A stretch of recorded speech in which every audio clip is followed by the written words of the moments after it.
I don't prefer the flap procedure LASIK because of the weakness to the trauma, dryness. I have achieved excellent results with the surface ablation. Current technology enables customized treatments.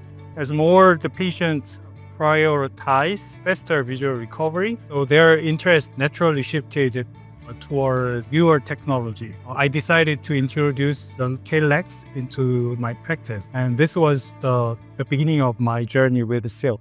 KLEX procedure was something that we have been practicing for more than 12 to 13 years. There were obviously some pitfalls in the earlier KLEX procedure that was there, and that kind of has been taken care of this fantastic new machine, that's the ELITA, that we have been working since the very inception, wherein centration, cyclotorsion compensation, the speed of doing everything, and the ease with which you can remove the lenticule has really been advanced significantly. So therefore, great outcomes, great patient satisfaction, and working with something where you are likely to get excellent results day one has made this procedure of silk as a central part of my refractive practice.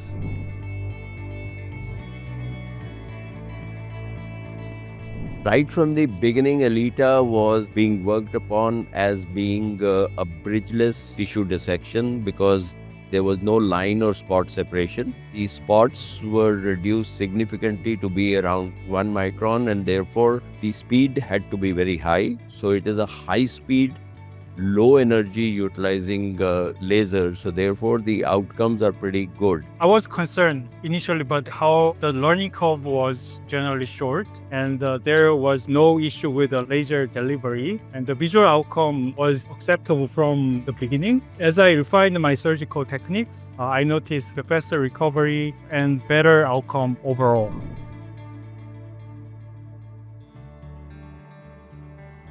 We have titrated the energy levels very significantly. We have lowered the energy, I would say, but as much as 40% from what we started. We worked with about 56, 54 to begin with, and now we are looking at 32, 34, 36 nanojoule as the energy level.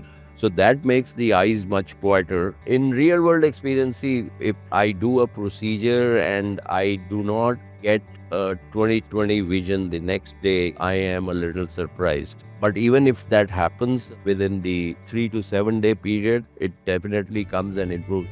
And the patient's feeling for anything like a dry eye tends to go off much earlier, within a couple of weeks. So that's it. So real world data, even now for high myopes, high cylinders, we can correct up to 6 diopter cylinder, and the outcomes as regards the closeness to people being within 20/20 has been excellent, more than 97-98%. Retreatment rates, again, like in other lenticule procedures, are very low in this particular silk procedure that we are having.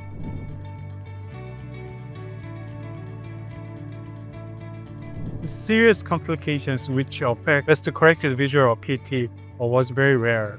Among approximately 500 cases of mine, there have been no instance of the suction loss. It could be a little challenging in eyes with narrow interpupillary fissures, but once the engagement is done, suction was very stable.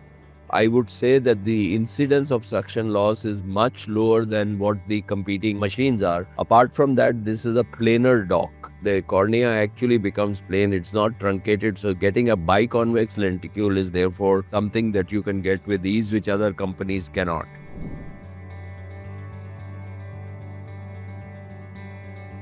Generally speaking, the predictability is excellent. When a surgeon maintains the consistency in their techniques, the visual outcomes will be within the range as expected. Although the outliers exist, their conditions can be managed successfully with the post-operative medication and care. I can say that we can trust the surgical outcomes and the predictability.